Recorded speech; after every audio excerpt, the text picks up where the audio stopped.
क्या आप जानते हैं कि उत्तर प्रदेश का एक ऐसा शहर जिसे आज हम विश्व प्रसिद्ध कारपेट सिटी यानी भदोही के नाम से जानते हैं, भदोही शब्द वास्तव में लोक श्रुतियों और ऐतिहासिक मान्यताओं के अनुसार भरद्रोही का ही अपभ्रंश है। उसका असली इतिहास एक खोए हुए राजवंश और उनके साथ हुए एक बड़े द्रोह से जुड़ा है।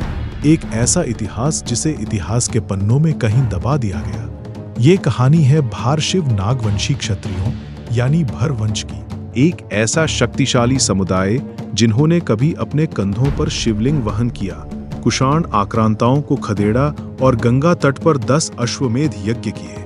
लेकिन फिर ऐसा क्या हुआ कि इस प्रतापी वंश के साम्राज्य का अंत हो गया? आइए जानते हैं भरवंश और भरद्रोही भदोही का पूरा सच।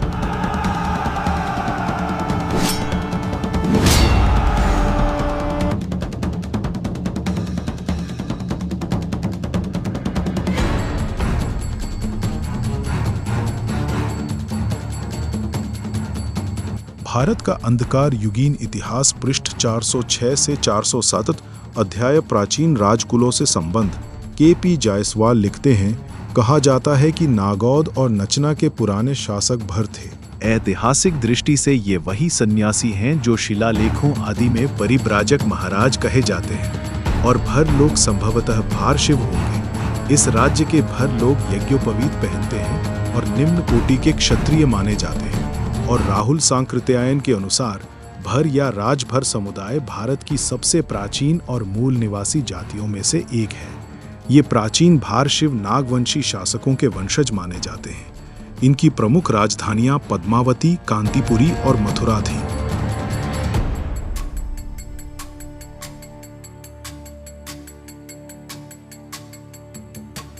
अवध, पूर्वांचल और मध्य भारत के एक बड़े भूभाग पर इनका अखंड राज्य था। 11वीं शताब्दी में इसी गौरवशाली परंपरा और माटी की रक्षा के लिए महाराजा सुहेलदेव जैसे महान योद्धा सामने आए, जिन्होंने विदेशी आक्रांताओं का डटकर मुकाबला किया और इस क्षेत्र की संस्कृति की रक्षा की। तो फिर इस शक्तिशाली साम्राज्य का पतन कैसे हुआ और इस जगह का नाम भदोही कैसे पड़ा? लोक श्रुतियों और ऐतिहासिक मान्यताओं के अनुसार भदोही शब्द वास्तव में भरद्रोही का ही अपभ्रंश है। 15वीं शताब्दी के आते आते भर शासकों की राजनीतिक पकड़ कमजोर होने लगी। उस दौर में मोनास राजपूतों, जिनके प्रथम मुखिया सागर राय थे, उन्होंने इस क्षेत्र में अपना प्रभाव बढ़ाना शुरू किया। सत्ता संघर्ष चरम पर पहुंचा और स्थानीय भर शासकों के विरुद्ध तख्ता पलट हुआ। जिस क्षेत्र और राजधानी में भरों के साथ ये द्रोह यानी सत्ता का पतन हुआ, उसे भरद्रोही कहा जाने लगा, जो कालांतर में बदलते बदलते भदोही बन गया। बाद में शाहजहां के काल में मोनास राजपूत वंश के जोधराय को यहाँ की आधिकारिक जमींदारी सनद भी प्राप्त हुई।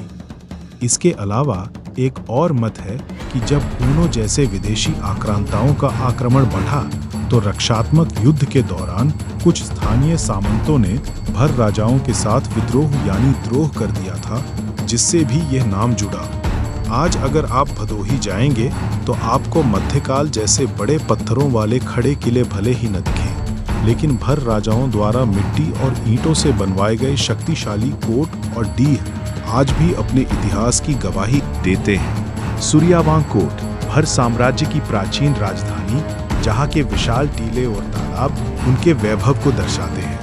कोट मोहल्ला, अहमदगंज और जमुंद भदोही नगर के ये इलाके कभी भरों के मुख्य गढ़ी केंद्र थे, जहाँ आज भी पुरानी ईंटें और नींव मिलती हैं। रोही और बनकट के किले सामरिक दृष्टि से बेहद महत्वपूर्ण, छिपने और सेना को संगठित करने के गुप्त दुर्ग। बेरीबीसा, भरद्वार और सराय कोट रक्षा तंत्र की एक ऐसी मजबूत श्रृंखला जिनके नामों में आज भी कोट और भर शब्द जुड़ा हुआ है। स्थानीय दस्तावेज और नगर पालिका का इतिहास आज भी पुष्टि करता है कि भदोही के ये डीह और प्राचीन तालाब इसी भरद्रोही काल के मूक गवाह हैं।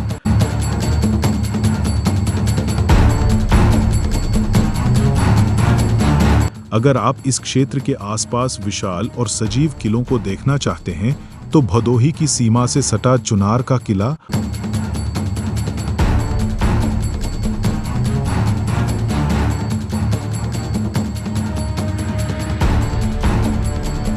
और बनारस का चेत सिंह किला आज भी मौजूद है। चुनारगढ़ नाम कैसे पड़ा? इस पहाड़ी की प्राकृतिक बनावट पैर के अंगूठे के आकार जैसी है, जिसके कारण इसे चरणाद्रि कहा गया और समय के साथ ये चुनार बन गया। इसे नैनागढ़ के नाम से भी जाना जाता है। पौराणिक कथाओं और लोक मान्यताओं के अनुसार उत्तर प्रदेश के मिर्जापुर जिले में गंगा नदी के तट पर स्थित चुनारगढ़ का किला चुनार फोर्ट सबसे पहले उज्जैन के महान सम्राट विक्रमादित्य ने बनवाया था। कथाओं के अनुसार सम्राट विक्रमादित्य के बड़े भाई राजा भर्तृहरि ने राजपाट त्याग कर सन्यासी जीवन अपना लिया था। वे गुरु गोरखनाथ के शिष्य बने और चुनार की पहाड़ियों पर आकर तपस्या करने लगे। अपने भाई भर्तृहरि की सुरक्षा और साधना में कोई बाधा न आए, इसलिए सम्राट विक्रमादित्य ने इस जंगली और पथरीले क्षेत्र का जीर्णोद्धार कराकर यहाँ एक सुदृढ़ किले का निर्माण करवाया था। आज भी इस किले के परिसर में राजा भर्तृहरि की समाधि और मंदिर मौजूद है, जहाँ उनकी पूजा की जाती है। विक्रमादित्य के बाद इस किले पर पृथ्वीराज चौहान, शेर शाह सूरी, हुमायूं, मुगलों और काशी नरेश से लेकर अंग्रेजों तक का अधिकार रहा।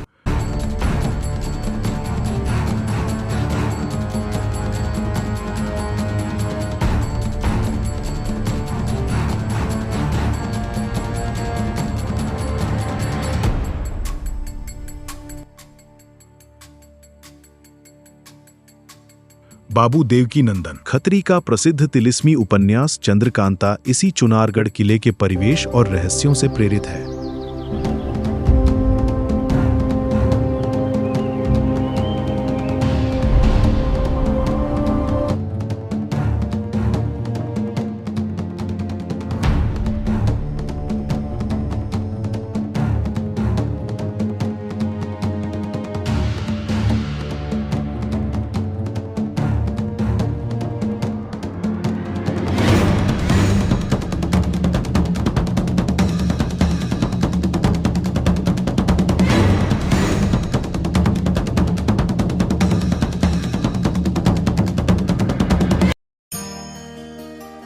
भदोही बनारस के पास ही है, तो क्या आप जानते हैं कि बनारस, काशी और वाराणसी में अंतर क्या है?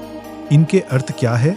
काशी और बनारस कोई अलग शहर नहीं है, बल्कि ये एक ही प्राचीन नगरी के अलग अलग नाम हैं, जो इसके इतिहास, संस्कृति और अध्यात्म को दर्शाते हैं। इनका मुख्य अंतर इनके नाम के अर्थ और उपयोग के संदर्भ में है। काशी आध्यात्मिक नाम है, जो बना है संस्कृत शब्द काश से। काश यानी प्रकाश या चमकना होता है। इसे प्रकाश की नगरी भी कहा जाता है। ये सबसे प्राचीन और पौराणिक नाम है। हिंदू ग्रंथों और वेदों में इसे भगवान शिव की नगरी और मोक्ष की पुरी माना गया है। नमः शिवाय, हर हर महादेव, जय काशी विश्वनाथ। ओम नमः शिवाय, ओम नमः शिवाय। बनारस सांस्कृतिक और लोक प्रचलित नाम है। ये वाराणसी या बाणासुर के प्राकृत पाली रूप बरारसी से विकसित हुआ है, जो बोलचाल में अंग्रेजों और मुगलों के समय बनारस बन गया। ये नाम शहर की लोक संस्कृति, खान-पान, घाटों की मस्ती, संगीत, घाट की शाम और जीवंतता से जुड़ा हुआ है। स्थानीय लोग और आम बोलचाल में इसे आज भी बनारस ही कहा जाता है।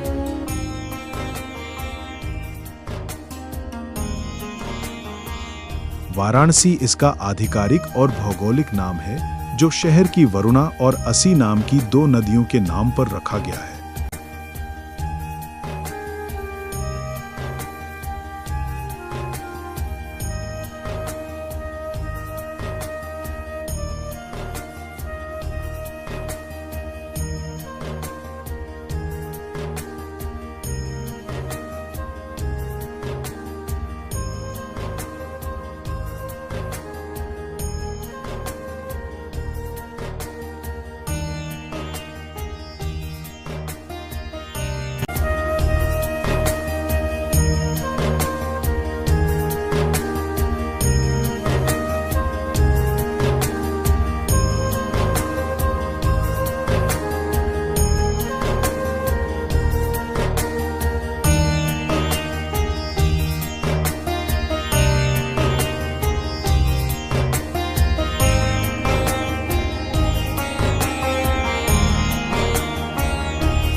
तो उसी भदोही पर आते हैं। समय बदला, साम्राज्य छिन्न भिन्न हुए और भारशिव नागवंशी राजाओं के वंशज आज पूर्वांचल में राजभर या भर समुदाय के रूप में निवास करते हैं।